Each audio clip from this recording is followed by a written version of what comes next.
ভয়ে সেখান থেকে পালিয়ে যায়। দুদিন ধরে ম্যান্ডি সেখানে অজ্ঞান হয়ে পড়ে থাকে। দুদিন পরে ম্যান্ডির জ্ঞান ফেরে। সে ডাক্তারকে ডাকতে ডাকতে তাকে খুঁজতে শুরু করে। ডাক্তারকে খুঁজতে খুঁজতে ম্যান্ডি একটি আয়না দেখে। সে যখনই আয়নাতে নিজের মুখ দেখে সে অবাক হয়ে যায়, কারণ তার নাকের অবস্থা অনেক খারাপ ছিল। সে তাড়াতাড়ি ডাক্তারের রুম থেকে ব্যান্ডেজ নিয়ে তার নাকে পেঁচিয়ে নেয়। সে বুঝতেই পারছিল না তার সাথে এরকম খারাপ জিনিস হয়েছে। তারপরে ম্যান্ডি নিজের রুমে যায়, সেখানে গিয়ে তার সহকারীর কাছে সাহায্য চায়, কিন্তু সেই মেয়েটি অনেক ভয় পেয়ে যায় আর সে কোনো মতেই ম্যান্ডিকে সাহায্য করতে চায় না। সে ম্যান্ডিকে তাড়াতাড়ি বাড়ি থেকে বেরিয়ে যেতে বলে। ম্যান্ডি তার হাতে পায়ে ধরে সাহায্য চায়, কিন্তু মেয়েটি ম্যান্ডির কোনো কথাই শোনে না।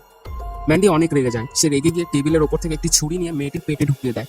মেয়েটি সেখানেই মারা যায়। মুভিটি থেকে একটা শিক্ষা পাওয়া যায়, কেউ যতটাই অসুন্দর হোক না কেন, কারোর মধ্যে যতই কমতি থাকুক না কেন, তাকে নিয়ে এতটা ঠাট্টা করা উচিত নয় যেটা তার সহ্যের সীমাকে পার করে দেবে। আশা করছি আজকের ক্রাইম থ্রিলার মুভিটির কাহিনী আপনার অনেক পছন্দ হবে। এরকমই ক্রাইম থ্রিলার মুভির কাহিনী সম্পূর্ণ বাংলায় শুনতে সাবস্ক্রাইব করুন এক্সপ্ল্যানেট বাংলা চ্যানেলটিকে। আর ভিডিও ভালো লাগলে অবশ্যই লাইক করে দেবেন আর শেয়ার করতে একদম ভুলবেন না।